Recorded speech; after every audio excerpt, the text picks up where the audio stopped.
That's Toya. And this is Tech Beats and Bytes. How you been doing this week, man? Busy, listen, a lot going on. How about you? Tired. I'm sure. Been doing a lot with the hurricane relief Right. for Panama City, so that has been draining. No, totally. It's a lot going on up there. Yeah, my mom finally has power. Oh, that's good. Very slow water. I think she said she was able to finally take a warm shower, I think. So between dealing with all that, it's been very stressful. But Yeah. sister's okay, but the people of Panama City aren't doing that well. Couple of things that are on the verge. There's rumors about Tyndall Air Force Base, Okay. which between family, employment, and everything else is about 11,000 people.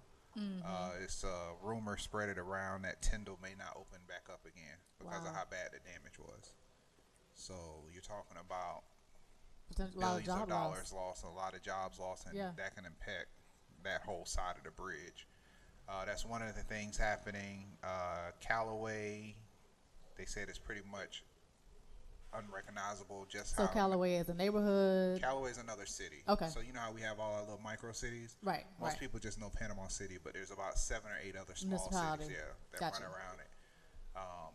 Callaway is about as bad as Mexico Beach, but of course only Mexico Beach is on the News. Right.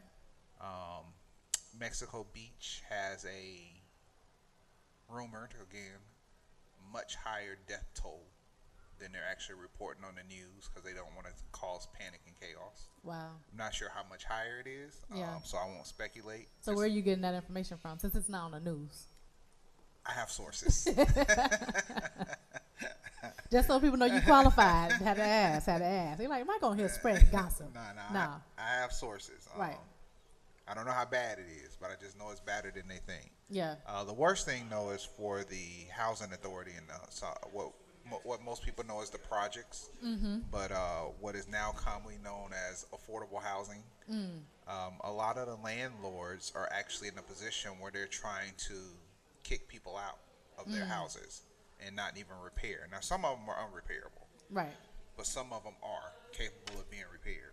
And they're trying to keep people out, and they're not going through the proper processes. And so we were trying to make sure people know the Florida statutes, which is 83.67, Okay. that a wrongful eviction could allow them to sue the landlord Right. for their actual 3 months of rent, Okay. attorney fees, as well as any other damage that occurs. So I don't So know. there is some recourse. Yes. So people should not just leave willingly. They shouldn't leave, and they should also kind of know their squatter rights. So you got to Yeah. think, even if I had rented a house to you or rented something to you, if you decided that you were going to stop paying, and I would still have to go through the legal process of eviction. Right. So they can give you the form, you can refuse to sign it, and they will have to evict you. But what I'm also hearing is that the cops are showing up and escorting people out, which is actually illegal. You legally have to go through the rights, the whole action of eviction. Yeah. And they're also evicting them without getting the address to send them their deposits or to get their money back to them. So all the people back home that's watching, I guess I need to get on my phone and share this one tonight. You're streaming from Digital Grass? Okay. Yeah, but that just speaks to, again, taking advantage of people in a tragic situation. Because I'm sure the landlords probably see it as opportunity. Like, oh my goodness, we have this land that is now available to us because the hurricane has knocked down this housing project, which they weren't really invested in anyway. I'm sure they were not in the best condition. Right. And so now they're like, well, that's just natural demolish. It's been demolished naturally, so let's go ahead and make a profit off this land and put some condos up. Well, one some of the townhouses things, up, which is horrible because people need to still live, and there are people on those properties. and one of the things that were bothering me is they were talking about actually doing this where they were going to, evict them, and they weren't going to repair them, but then the next day they're putting the roofs back on and everything like that. So I really don't know how it's going. Yeah. I just know it's bothering me. So are you going up soon? I don't know. I'm in a situation where I don't know if it's best for me to be there because for communication, the outreach and everything I'm trying to do. And access. Yeah. I would to internet, you automatically lose all of lose internet. that. Yeah. More than anything, Verizon is down. So most people are buying burner phones, so they're getting AT&T, Metro, Boost. So if I go there, I don't know how much of use I would be to the community by being there. Yeah. No, And that I'm makes sorry, sense. everybody. We rarely do this, but I'm trying to share with as many people because the topics they're important. Yeah. So I'm just hitting some people up to get it out there. But yeah, that's what we're dealing with right now. But with the good news, as we all know, one of our main people, Valencia Gunder. Valencia has been out there grinding. She called me up, and we're working on something. So right now, October 20th and 21st, Right. Broward and Miami-Dade, we're doing a collection for All Roads Lead to the Panhandle. So we're trying to get an 18-wheeler that's going to go up to the Panhandle. Actually, shout out to Prairie, Texas. Okay. Prairie, Texas actually delivered an 18-wheeler full of supplies that got there Nice. today. Oh, that's And what's they were up. doing distributing. So I will say our community has come together a lot more than expected. Yeah. But I mean, and I take, just expect And it that because usually of the happens in tragedies. But the Tragic political situations. climate, the Yeah. Panhandle was one of those areas. But Valencia's coming through. That truck Saturday and Sunday. The truck will go up there on Monday. So people are trying to make it happen. But just to get back to it, because I've shared it and it's on my page now, for if you're being wrongfully convicted, if you can get access to anywhere, I'm saying statute 83.67 because that's the one I'm remembering right now, but Yeah. you have to be legally convicted, guys. Evicted. Evicted, yes. Yeah. And sorry.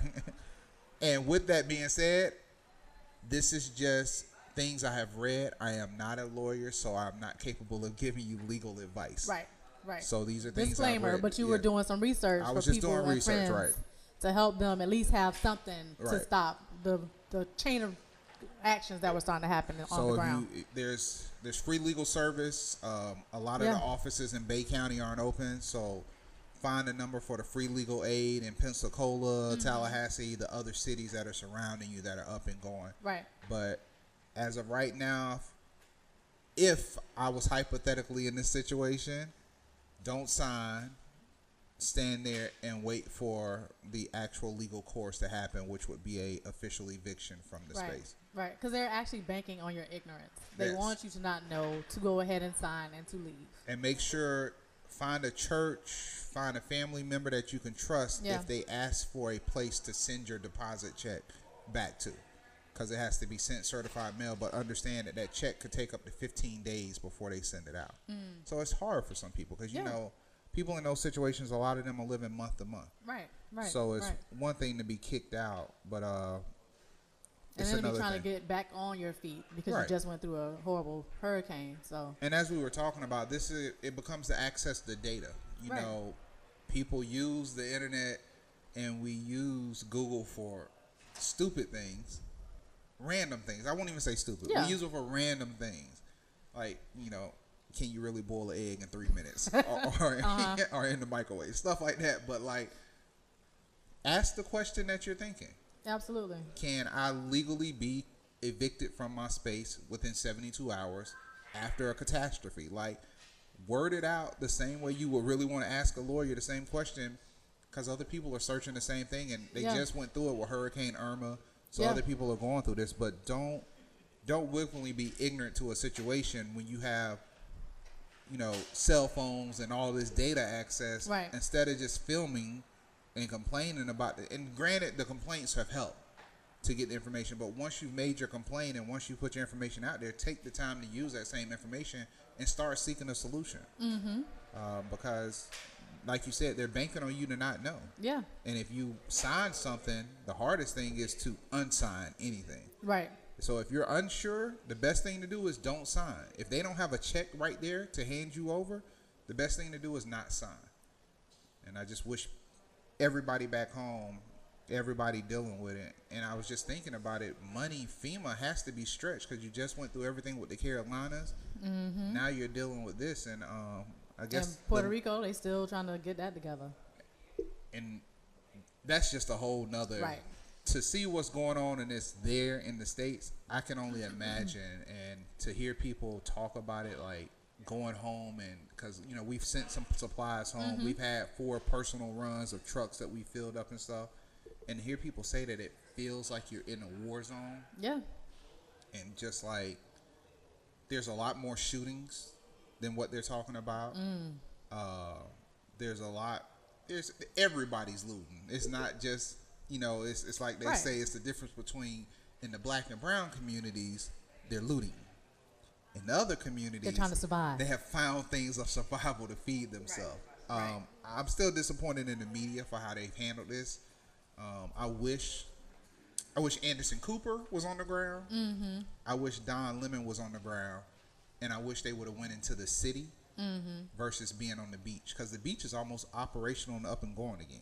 Really? Yeah, all the damage happened on the east side of the bridge, which is where your smaller cities are at. So I don't know. It's hard, and I guess maybe, but that's why we have these cameras, that's why we can go live, and you can have your own media platform. That goes back to controlling the narrative. Yes. And especially for those of us who grew up in Miami, we remember Hurricane Andrew. And that was crazy, especially if you were down south. So for us, we've been there. We went months without having access to water, lights, et cetera, et cetera. So can totally relate to what's happening in Panama City. I remember sitting up in West Palm Beach for like, how did I call you, Dante? I was like 10 days before I had power back. Like, you talking about it was hot. It was hot. Even whatever hurricane that was that hit us. Was it last year? Because we didn't have power. It took us like maybe a week or so to get power back. And it's no joke not having power. No power. And granted, back it was all right because at least we still had running water. But I'm talking about you were happy to be able to take a cold shower. Just you didn't go nowhere. You just had to lay around the house. It was miserable. And standing in lines at like Publix to get bread, all of that stuff. And like that's actually how I got my first laptop. Really? I had to sue. And this is why I say about people being of knowledge. I had to sue my employer of wrongful termination because they didn't want to pay me because the building had been condemned, but I had done my work and completed the task that I was supposed to do. And so to get my paycheck back, since I knew they were financially not capable, I sued them for the value of my laptop. And that's how I actually got my first MacBook, and that's how I obtained it, because I sued them for that, and I sued them for my legal fees. But I had to go to lawyers. I mean, luckily I had friends that were lawyers. I had to tell them this was. It was like, I don't think you can do that because the building's condemned. Because I was like, she's gonna open back up. She can't fire me. She could probably decrease my pay, but she can't fire me. Because you did nothing wrong. I didn't do anything wrong, and they was like, and they were surprised. So I actually helped that law firm to understand what they should be doing for other people. So that was my first laptop. That's how I got my first Mac. Well, in ownership. And I was like, and because they wanted me to turn it over, and I was like, I'm suing for the laptop because I'm not going to just turn over all these operations. This was when I was a director for a museum. The Jackson up in West Palm Beach. And so that's how I got my first laptop. So you got to know information. And I was in my 20s too. I was very young and dumb, but I knew I wasn't giving up that whole plan of operation. And you got to be okay with the fight. Sometimes, you got to stand in those long lines. Make sure you get the FEMA trailer. And that's another thing. And I know this is random, guys, and we're talking about stuff. And I know some people are back home may be watching, but bug spray and sunblock. That's the thing now needed for these people that have to stand in these long lines that are, trying to actually get stuff. So it's a process. And it's a lot of water, a lot of formula, a lot of diapers. All that stuff is there. It's time to start thinking about the adults that are there that's putting it all back together. So, absolutely. All right. So. Yeah, so speaking of kind of a bit of a segue, right? So we was talking a little bit about the police and how a lot of times their force and their efforts can be sort of used against public interest. So marijuana. So marijuana arrests are actually on the rise in a country and in a time where we're seeing a lot of states starting to legalize medical marijuana use as well as adult use. It's interesting to see that the actual arrest of possession is on the rise. So here's a few stats. According to the FBI's annual crime in the U.S. report released in September, there were 659,000 marijuana arrests in 2017. In 2016, that number was 653,000. Overall, marijuana arrests made up more than 40% of the 1.6 million drug-related arrests in 2017. Based on the numbers, arrests for sales and manufacturing are actually down. However, what's gone up are the possessions. About 91% of all arrests were on possession charges. And we just saw on the news that Erica Mena was recently arrested for possession, and I believe she just had like a really small quantity. So it's interesting to just sort of see and how, we're seeing the country starting to focus on marijuana. And we know that a lot of people who are against marijuana actually have used it themselves before. Right. And they may even still be using it. But because of the interest of public policy and trying to still maintain this narrative of marijuana being a drug and not realizing that it once was a pharmaceutical, like you could actually go to a pharmacy and get marijuana, the narrative is still very much the same, and there's a fight against trying to allow people. And it's still, of course, it ties back into racial politics and racial policing because, again, it's black and brown people who are mostly affected by what's happening with marijuana arrests. But I think the key thing is black and brown people don't use it more. Right. They just get arrested more. Right. As people were talking about stop and frisk. Exactly. If you stop and frisk in Wall Street, pretty sure you'll find a whole bunch of cocaine. Bunch of stuff. Right. In rings right. and all kind of stuff. Like they said, if you trace anything of a dollar bill, most dollar bill has a reminiscent of cocaine on it. So right. I think the bad thing about this is people, of course, aren't totally aware of the laws. I don't know all the laws because I don't smoke. Right. But people don't know how much they can and can't carry.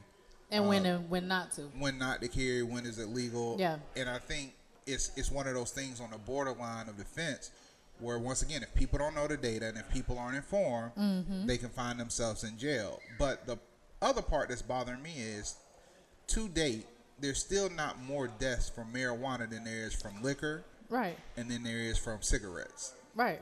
So I think all of this stuff will change and all this stuff will come more open when they actually just figure out how to control it and how to tax it.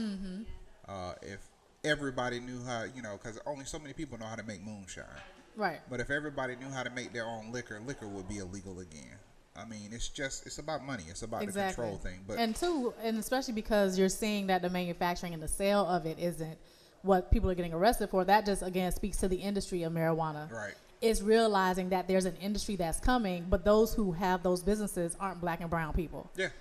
It's people who look like the mass population. So, again, that just speaks to the targeting. And the amount of capital you have to have to invest to even get into it. Yeah. It's a lot of upfront money. So a lot of politics. And then when you look regionally, again, just some more stats from it. The Midwest has the most arrests, 53%. And then after that, it's the Northeast. Then after that, it's the South. And actually, the West has the least arrests when it comes to marijuana possession. So some interesting stuff to keep an eye on, especially for those who are advocates for it. I'm an advocate for it. I'm not a smoker with it, but I think it definitely needs to be decriminalized and people who have been arrested for it. I mean, it's just ridiculous. So I'm just curious, and I know people say if you break the law when it was a law, but how many people do they need to let out of jail that's been arrested for small quantities? Right. It'll probably be almost half of the prison population. I mean, maybe the government should just tell the truth. They're just trying to find a way to reinforce slavery. Yeah. And the numbers are low. And this is, and sometimes we talk about things that we know, but other people don't know. Yeah. But prisons aren't doing that good right now. Arrests are going low. Crime is lower. Crime is definitely lower in Leon County, Tallahassee, where Andrew Gillum is, our mayor. Wink, wink. Yes. Instead of spreading all these false narratives. Right. Crime is down, and that's less people to arrest. That's less free labor, and that's less money for these privately owned prisons. Yeah. Which everybody should know if you're not aware. I always tell people sometimes we take the information we know for granted. But prisons don't make money if people aren't in them. Right. And I mean, a good place to start, I didn't mean to cut you out, but of course there's the 13th Amendment on Netflix. Right. Just to start there. That'll help you go down the path of understanding what we were just talking about in terms of prison population being the new form of slavery. But go ahead. Because I think it's the average is $65,000 to $68,000 per prisoner that they make. It's a money making machine. That's per year. That's how much they That's how much they make. And there's really no reform that happens in prisons. And actually, there's a prison. I was listening to a radio show recently. There's a prison where now you have to pay to get a tablet to read a book. And I think the prisoners only get paid like $1 a day, and then they have to pay like $140 or something like that to get a tablet to then access books. And then the books that are on the tablets only maybe like 180 titles, but again, they're all controlled. You cannot access whatever you want. You're talking about 3 times the amount it takes to get a college education per year is what they're spending on prisoners. Mm-hmm. But yet we're still short on money for education. Right. I mean, there's a thing called priorities, but that's just on a whole nother level. So, some of the interesting things that happened over the last week, you guys said we missed it. I don't know how we missed it because I'm sure I brought it up. So, Bansky has this little girl in the balloon piece. I forgot the name of the piece right now, but yeah. Yeah, no, we ain't talking about that. Okay, so. No, we ain't talking about that. No, but I saw the clip. Sorry. So Bansky, he rigged the art frame to shred a piece of art that was given to someone and donated, and it was rigged to shred the art if it was ever sold. And so it was up for auction. The hammer dropped, and when the hammer dropped, it goes through the shredder. It only made it about 3/4 of the way. It was supposed to actually shred the whole thing. But and I was right. It's Girl with Balloon. That was the name of the piece. It sold for $1.1 million, which. And did the purchaser know that the shredding was going to happen? No, they didn't know. Nobody knew. Oh, so it was a surprise. Because they were never supposed to sell the piece. So it started making me think about, when are we finally going to implement blockchain technology into protecting art? Because great topic since Art Basel's coming. This is what I'm thinking that could have happened, and it was inspired by looking at this piece and just thinking about it. This is what could have happened. I think an artist, and I know as an artist, a lot of people, artists will probably agree, a lot of collectors won't agree, but this is just my opinion. I think artists should have royalties and still own the masters to art that they sell, since they have no control and no input of the auction houses that sell their artwork. Okay, and where it goes. Right. And so I'm thinking real simple like this.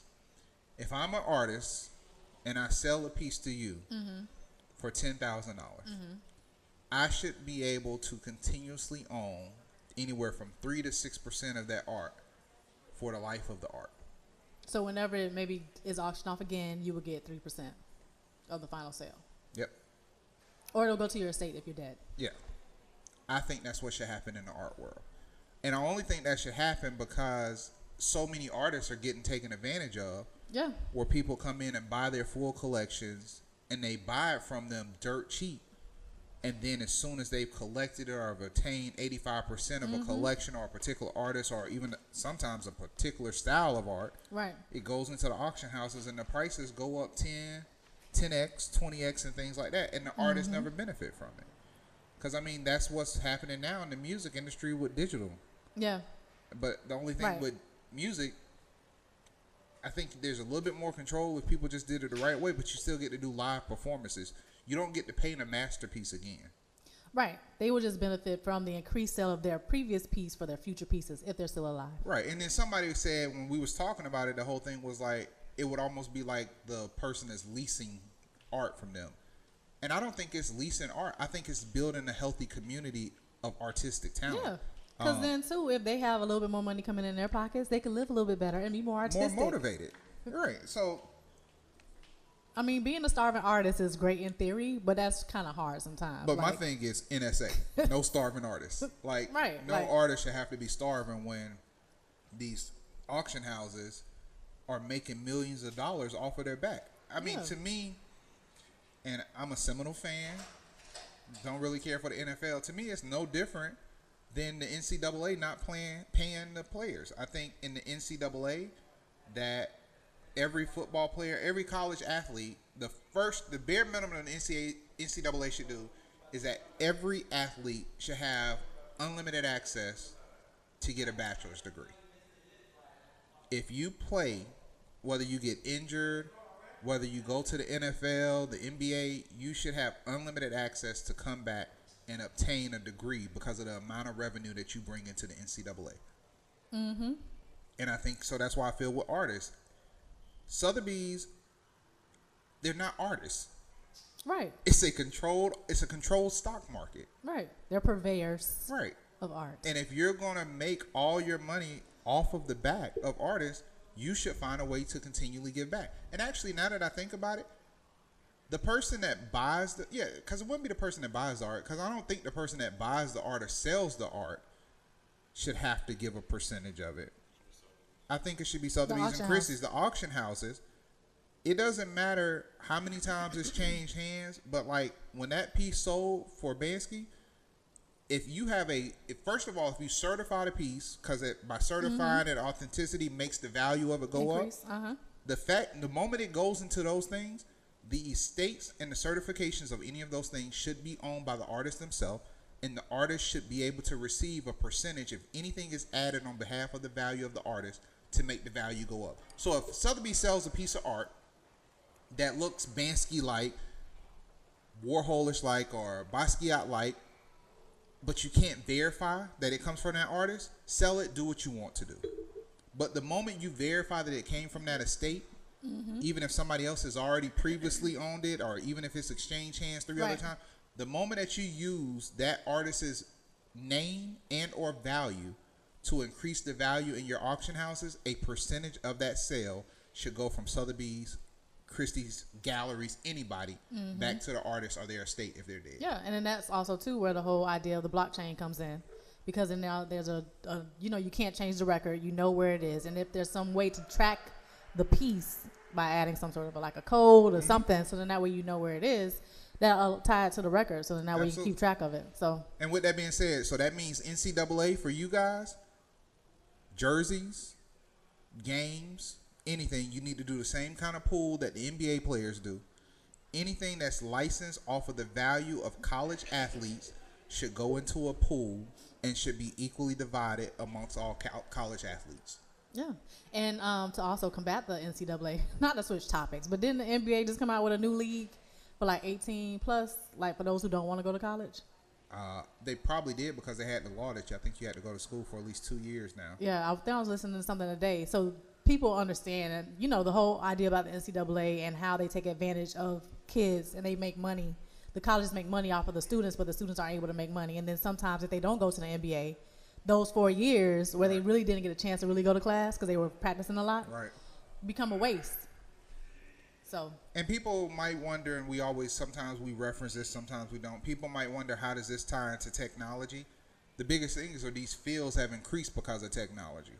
There's now more streaming of games, whether they will admit it to you or not. The reason why games are more visible is because that allows more gambling. Yeah. The more I can see something, the more I'm willing to bet on it. Absolutely. It's not. I don't care what anybody tries to tell you. It's not just an addiction of people enjoying to watch sports. Sports are enhanced and pushed by gambling. There's a reason why now NFL games are on Sunday, Monday, Thursdays. The bigger the game, the bigger the bets. Right. Because for people that be like, well, they could always bet on the games because the score, that's not the same. Betting on the end score is one thing. Being able to sit there and betting $100,000 that on the third down they're going to get the first down is a whole different bet. They bet on everything. They bet on when they're going to go to a commercial Coin break. toss. Yeah. They bet on which jerseys they're going to wear. Right. The more visible, the more bets you can put in place. So if you want to think the NFL isn't pushed by gambling, you can think that, but that's why more games are on and right DraftKings and everything else. But to your point when you were talking about fantasy football. Right, but the whole tech thing. So if anybody still questions, like, why we talk about these topics on a tech show, then you just don't understand what tech is. Like, tech is at the source of everything. You know what I'm saying? Like, tech is everything. Our world today is based and founded in technology. From this device to that device, everything that we have is shows, the cameras, everything right here is technology. So, yes, it may not be the latest app that's hitting the street or a new coin that's dropped, but what we're talking about still taps into it, because if you're listening and we're talking about different hot topics, you may be someone like, oh, the NBA just came out with a new league. How can I leverage that? I may have an app idea that I can now merge with this new information that I just received. So if you're not thinking, right, if your head isn't on the pivot, then that you need to talk to yourself. Or you need to get out of technology and just go get a job. Right. Because it ain't going to work out Right. for you. It's not going to work out. So speaking of technology, for those who was looking for something technical, and especially if you are like us and you do a lot of on-the-ground events or trade shows, or you have a store, a brick and mortar, and you hate your POS system, Square is coming out with an all-in-one terminal, which is actually pretty dope. If you haven't seen it, it is really sick.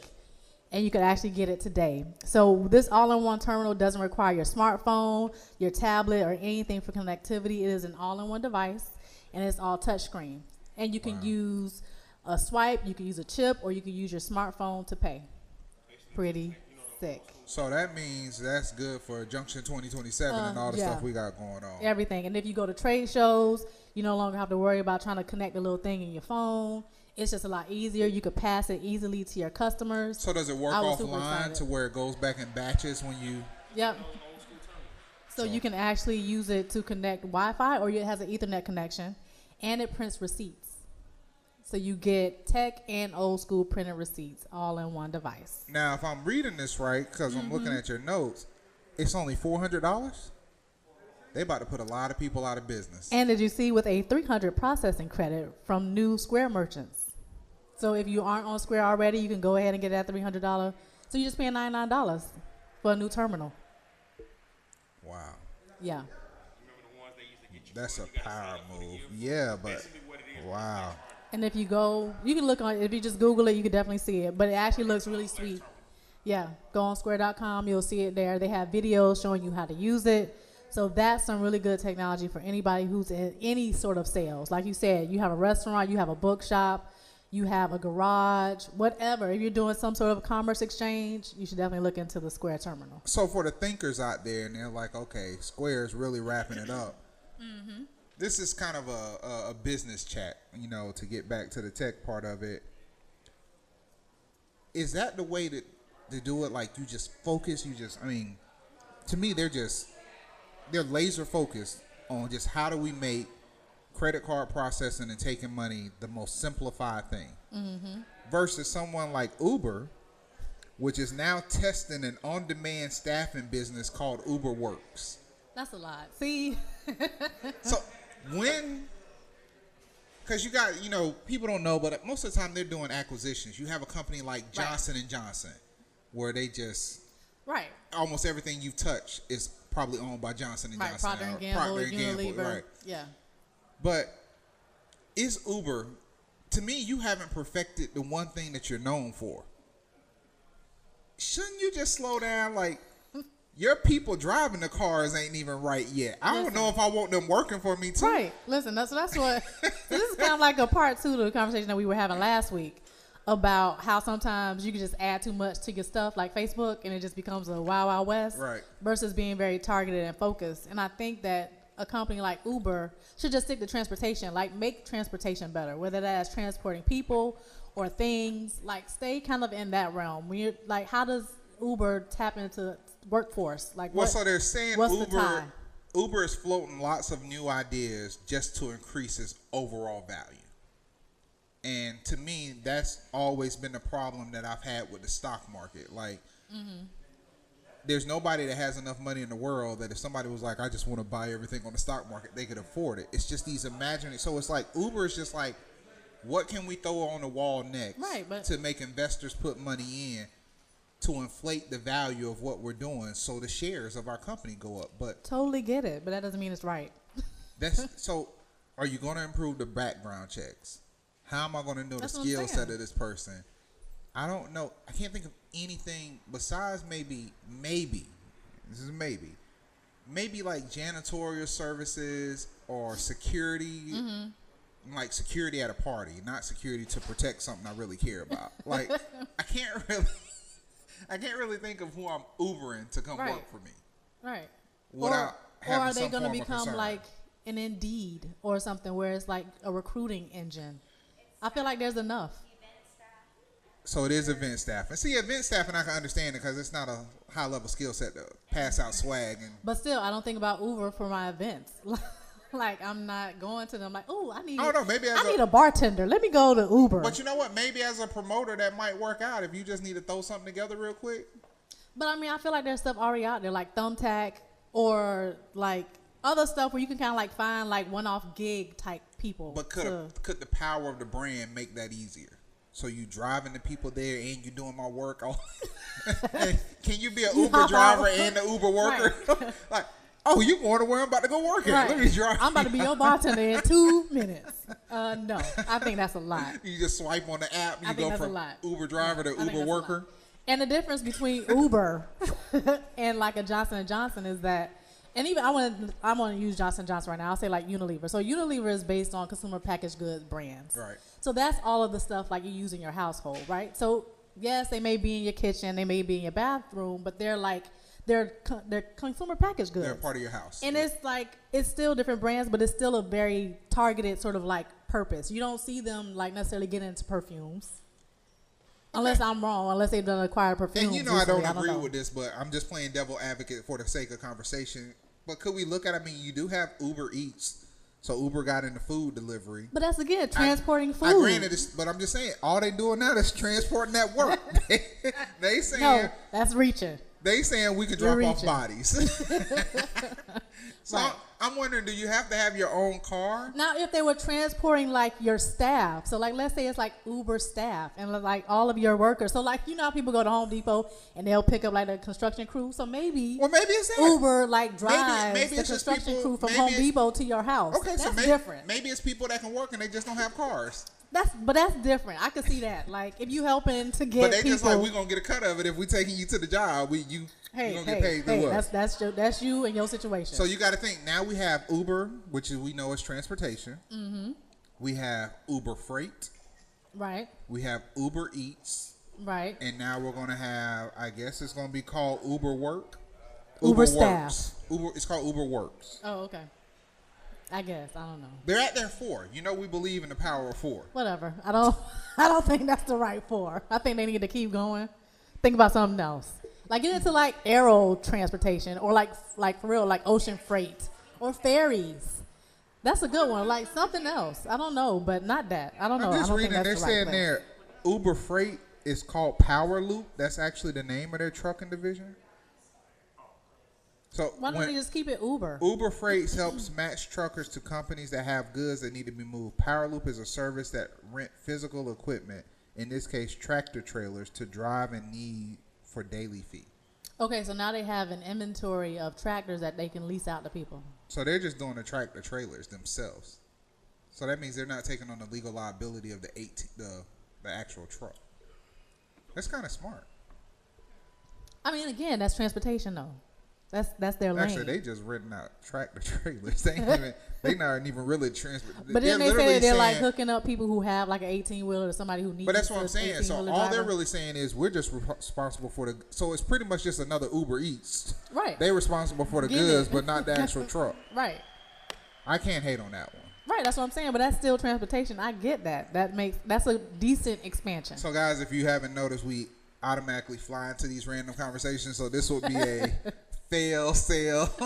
Right. So I'm thinking it's going to be, honestly, just because of today's culture, I think it's going to be a success. It may work. I think it's going to fly. They'll probably just spin it and then everybody, ooh, Is Uber, that what we're going give me with? my Fly, workers. fail, and sale? We need to. Yeah, we should totally do that. So I definitely think that's going to be a new segment. What you think? Fly, Absolutely. fail, or sale? Is it going? Fly, fail, or sell? Yeah. Sell. For Uber Works, is it a fly, fail, or sale? I think it's going to be a fly. Okay. I think so too. I think just because a brand is going to work. I mean, I don't know. If it's centered around getting workers. So say our company, right? Right. That's what I'm saying. Popularity. Yeah. People will be there. And we can provide transportation for our workers to make sure they get the work. But that ain't it. That's what I was saying. To get the work on Yeah, I don't know if that's the That's not platform. it. I think I suggested they're that. just an on-demand staffing business. Right. So like you're saying, like I have an event, I need 8 Pretty much, bartenders. they're Let me go to TaskRabbit. Uber and be like, give me the 8 bartenders. Yeah, it's for TaskRabbit, but it is Yeah. for events and. I think it's going to fly. I think it's gonna fly for brand recognition. I think this is one thing where brand recognition will win, and I think Probably so. if they make the percentages right, I could see people jumping ship From TaskRabbit. from and other other platforms. Yeah. I mean, definitely. I just think it sucks. I just think that they need to. Does it suck or does it suck because we didn't think of it? No, not because of that. I just think that sometimes they're gonna just continue to go into other realms, and then it'll just become like a mess pot. And some, you know what I mean. I just think that they should stay on course before they become too much. And it's like, wait, what are you again? I forgot. So I'm gonna just make this one quick for potential people that are looking for investors. Guys, just I don't know, if you're looking for an investor, unless you have a patent pending concept or a patented concept, don't ask an investor that you're just meeting to sign a non-disclosure agreement, because you have no idea what that investor has already invested into or what they already have their hands involved with, and they would be legally tying themselves up by signing a non-disclosure agreement with you if you have just a similar concept with nothing unique. This is more so advice.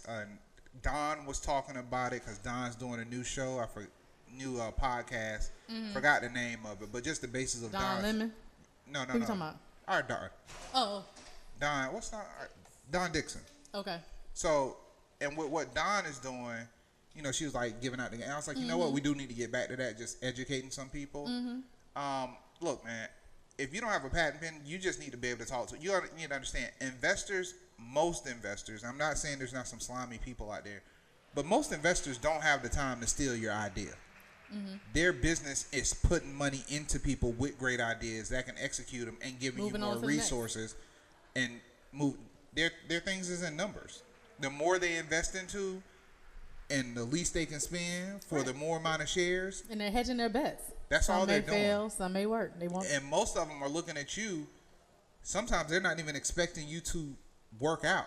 They're just investing in you because you might have talent and they can bring you onto another one of their projects or their portfolio companies, not because they expect you to be the next billion-dollar thing. And, you know, some people need to do research, like understand that Tinder's co-founder is the one that owns Bumble. You know, you need to understand the relations between things. If you're not deep diving to understand that one dating company owns 20 different dating sites and you think you might be the next big thing, you got to understand how those other 19 sites made it. They're living off of the back of one site, and then they're just breaking it down. I mean, it's the same with the car industry, the food industry. It's a lot of things that work that way. Just take your time to do your research, but you will lose a lot of investors, and you will lose a lot of meeting opportunities and just general opportunities if you meet with people and expect them to sign it. I've walked away from 14 opportunities that haven't made it to our venture group because people have come and said, oh, can you sign a non-disclosure? No. And actually the normal response is, do you have a patent pending on something? Right. Because if you have something that unique, you should be patenting it. Right. And if it's not, no, I'm not signing an NDA. And then you hear the ideas. And then what's the value? Yeah. Look. Right. And when you hear the ideas, it get even worse. It's like, first of all, not only do you not have something patentable, that ain't gonna work. You need to rethink. Right. So sit down and get this work real quick. Have several seats and work that all the way back out of your brain. Just take a little break. Yeah. So, no, I mean, that's real. And especially, even speaking from my perspective and from what we did at Cosmology, we are patent pending. So we were able to use NDAs to have conversations and to talk to manufacturers, especially when you're talking about something that you're trying to produce. If you're getting into manufacturing, you definitely want to protect yourself. Yeah, but you have manufacturing, yes. Right. To me, at this point, from an investment, it's different. Right. If you ain't writing some brand new code, right, you might as well tell us what the idea is because it already exists. And normally you're copying it, and that's even worse. Yeah. What's even worse is you think you have something unique, right, and you just haven't done enough research to realize somebody else is already doing what you're talking about. Right. That's the worst thing. Yeah, because even when we went to the Fearless Moguls pitch in Atlanta, there were two concepts that were pitched that were like the exact same. And both of them thought that they was like the new hotness. So, you're talking about, especially if you're talking about apps and technology, all of it is usually based off of somebody doing something like, oh, I think I can make this a little bit better. So then you take that idea and you tweak it, and you think you have the new app sensation. Right. Because at the end of the day, Facebook was nothing but MySpace with a different UI. MySpace was nothing but Black Planet. If you're going to do the succession of how these things came and how they rolled out. And then Black Planet was nothing but a modified version of AIM on the AOL dial-up. Right. They all came from somebody else. Zuckerberg don't have no patents, not that I'm aware of. Maybe besides a trademark on his logo and everything. Yeah. Everything else. He may own They some probably have bit a of patent on code maybe on the their search. algorithm or I was something, gonna say yeah. on the algorithm or the search or something they probably have. Yeah, and that would have happened way earlier, but nobody care about that now. Now Right. the search sucks. And it was interesting because at that event somebody asked like, could you patent code? And it's like, if it's unique enough, you can patent code. You just, again, that goes back to the whole idea of doing And I'm your not research. saying it's not possible. If anybody out there is working on any concept that has a patent pending or has a patent, you're probably right in line to get an investor or at least pique somebody's interest. Right. Because you might have a great patent or a great concept and you just don't know how to apply it. But just some advice. Little tidbit. Drop So speaking of tidbits, let's do a quick in these streets. Let's get in these streets. Yeah, so this is a crazy in these streets, y'all. So the world's largest pork and hog producer was forced to destroy more than 50,000 pounds of product because a worker allegedly urinated on the product line. You almost made me drop my beer. He did what? He peed on the production line. Right. So he peed on the pig. Yeah. And then so 50,000 pigs had to be tossed because Whole pigs or just the product? it was a product. I'm just saying. These are Still pigs that lost their 50,000 lives. pigs. Well, hold up. You Right. said 50,000 pounds. Pounds. Yeah. We're going to assume each pig weigh about Right. 150. So whatever. It doesn't matter. My point is. So at least 5,000 pigs. Yes. Died for no reason because somebody could not go to the All bathroom. that bacon. All that bacon. Ham. All of that.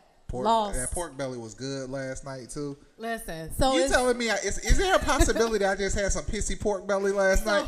So the particular company that this happened at is Smithfield's Food, and they're a $15 billion company, and their brands are Smithfield, Eckrich, and Nathan's Famous.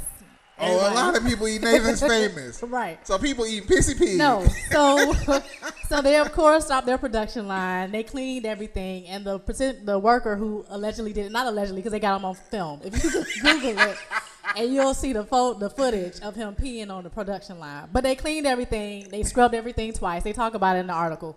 But my thing is that is just absolutely insane. If you were that angry, let's say he did it out of anger. If you were that angry, like release your anger someplace else. Like don't pee on the production line where you're now like. A lot of pigs just lost their lives for no reason. Like, nobody got to eat them or nothing. Like, they just in the trash because you had to pee. Like, that's horrible. Toya, I did not know you was that into pork. I'm You not. sound real passionate about I'm not. this. You It's sound, more so me from, like, an animal rights perspective because that's so just ridiculous. You're not worried about the fact that they were slaughtered, but the fact that nobody got to consume the If slaughter. they gonna die, at least be consumed. They ain't want to die in vain. Right. That's all I'm saying, y'all. That's in these streets. Can we That's have crazy. a moment in silence for the 50,000, for the Listen. 5,000 pigs that died Right? in vain? All right. Pigs, we with y'all. We sorry. But check out the article. That was a good one. Though. That's a good one. So, I normally do today's ignorance. Yes. And actually, though, I'm doing today's ignorance, but today's ignorance is me. Oh, look at that. How the tides turn. I know, right? I know. I got to drink for this part. My ignorance is, as much as I like clips, as much as I like Nerd and Neptunes, Pusha T is a beast. He just recently did an interview with Joe Budden.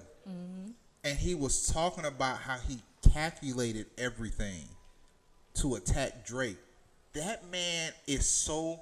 First of all, my next goal for the next 6 months is to be able to be that calculated and that meticulous, but so calm.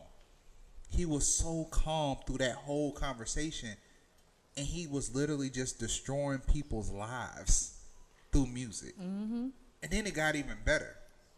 And I'm going to say this for you guys, just in case you didn't know. We don't eat there, so shout out to Pusha T for even taking this on. But we don't eat at Arby's.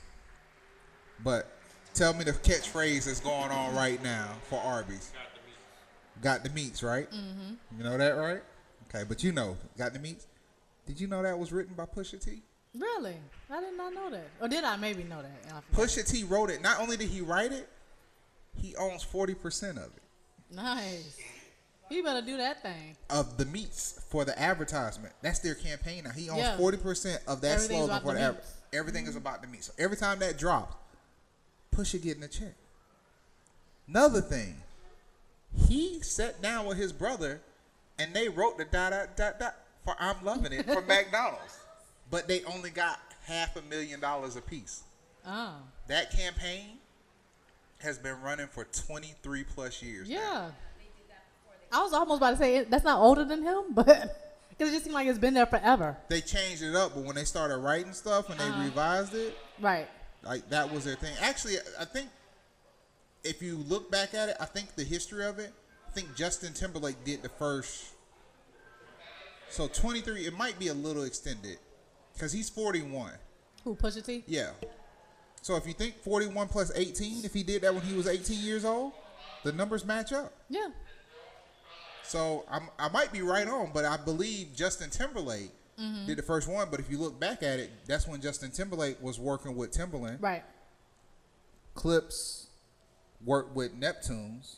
Neptunes was mentored by Timberland and Missy Elliott. That's that whole Virginia thing. Right. So when I was like, wait. No, he's been in the crazy. game for a long time. And also, supposedly, he was one of the reasons why Drake didn't get his Adidas deal. So, Yeah, I didn't see the whole interview. Kevin was telling me about it. But I first didn't of see the whole all, thing. it took me a whole work day to get through that interview.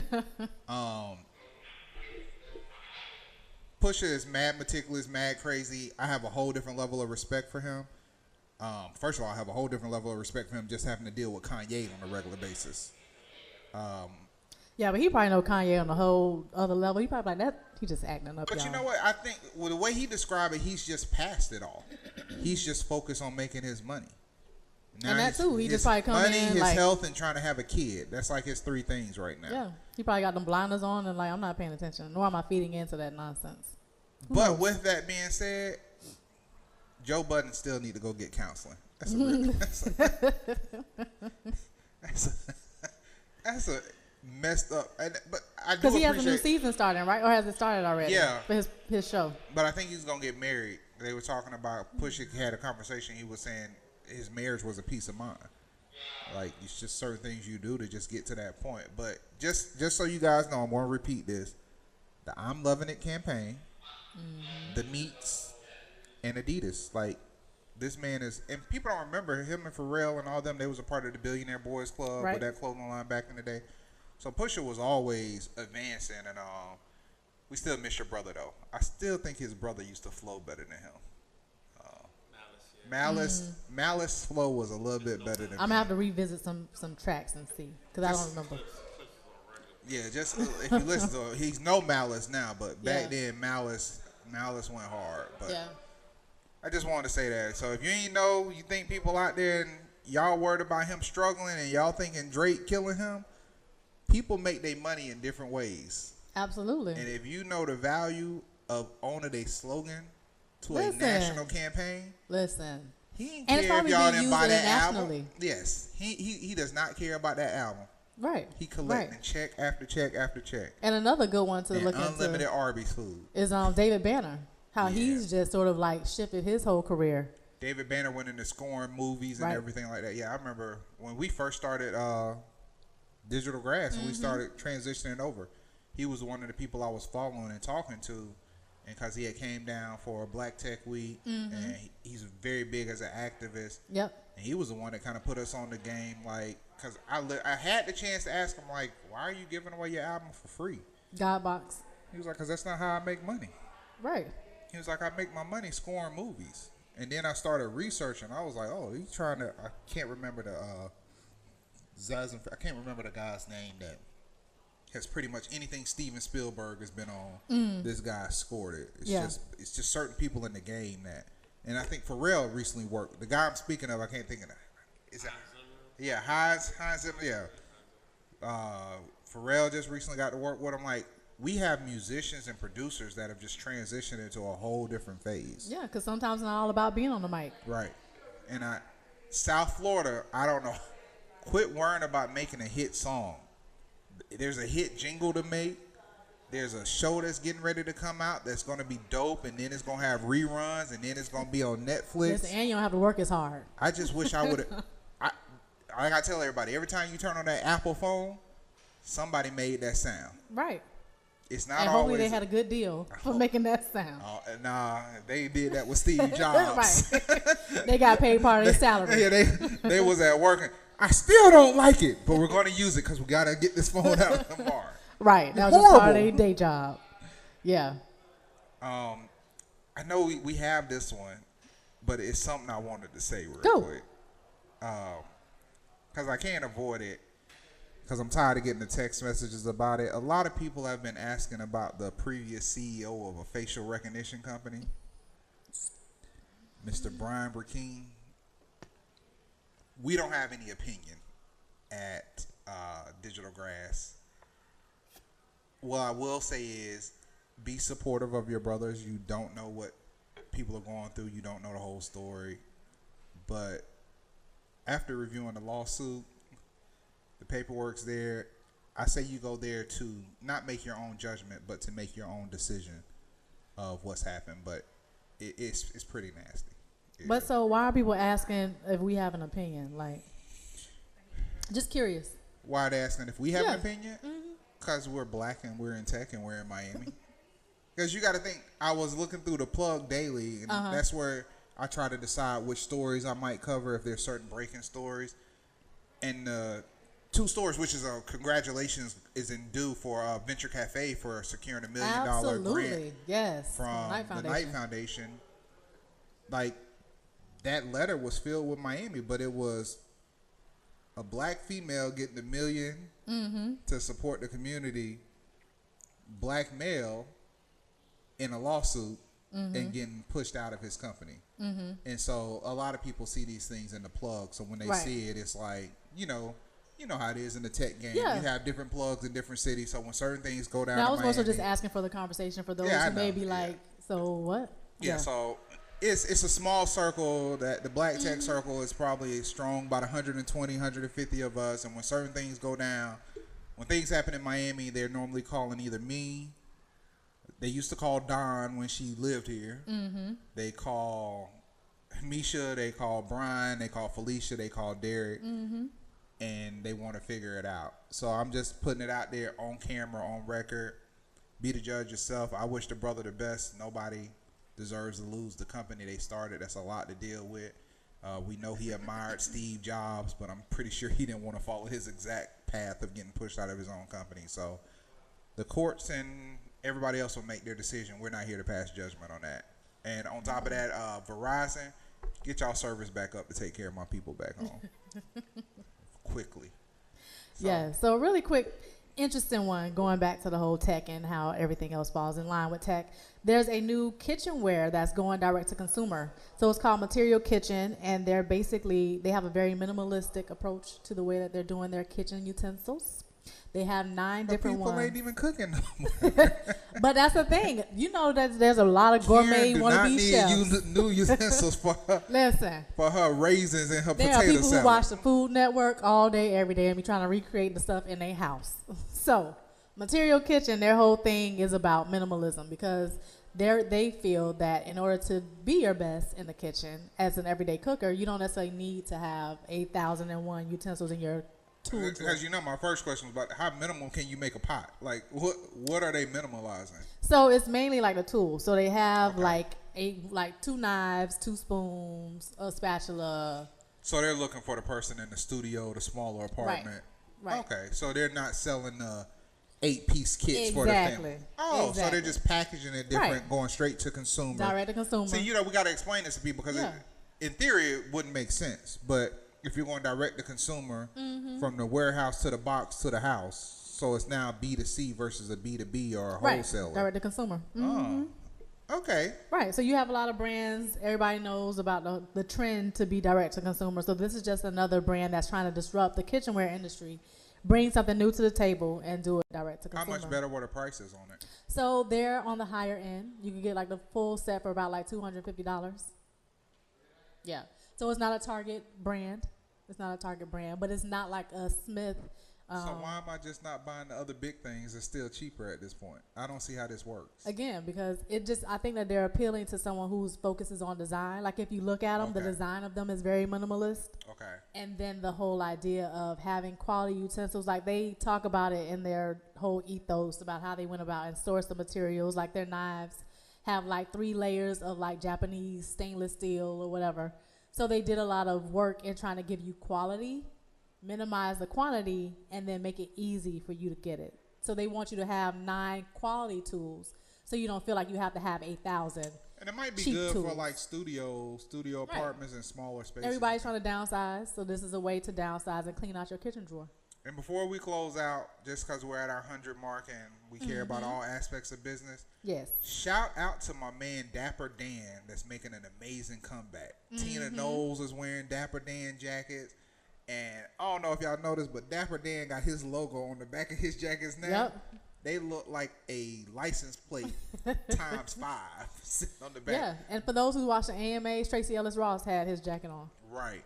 Dapper Dan. And the only thing I could think about, though, as much as I'm happy that he's back in the game, how much more money could that brother have made if they would? Because everybody that shut him down is the exact same people he has Coming a back. contract with now. Yep. So shout out to Dapper Dan. It's the way of the world. Listen.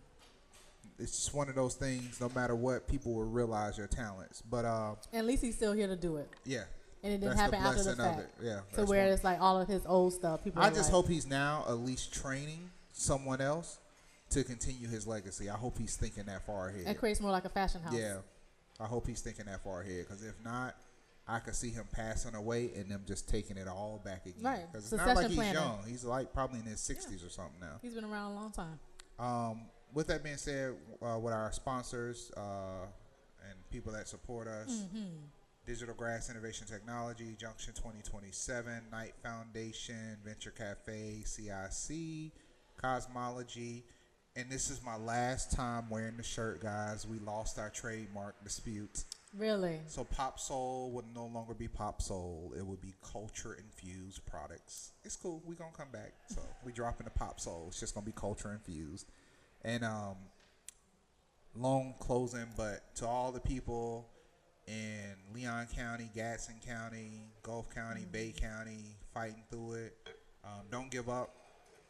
You can always rebuild and come back stronger.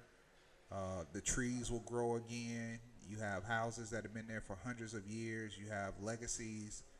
Just stay positive. I hope if you're watching and you're back home, you're in my hometown or anywhere, I hope we provided you some information as well as just something to laugh at. I know most of y'all are sitting outside because it's hotter in the house than it is to be outside, and you just trying to get back to some form of normalcy. Will Witherspoon, Sean Finch, Rod Massalina, Alicia, Jennifer, Hillary Firesen, can't remember, the mayor of Lynn Haven, all Judy, my mom, everybody in Panama City that's going through it and that's trying to get back to the community. Columbus Smith, Sean Smith, Moria Smith, just y'all keep fighting. I'm trying to do the most I can from here, and hopefully that truck comes.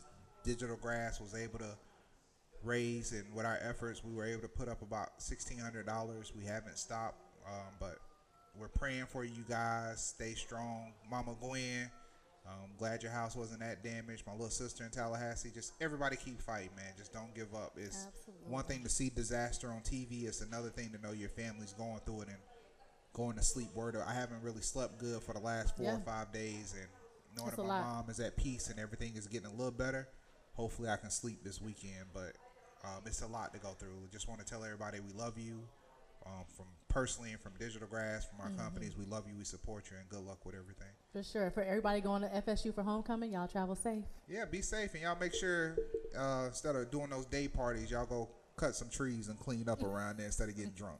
But have fun for us. Until the next time, take me some bites, y'all.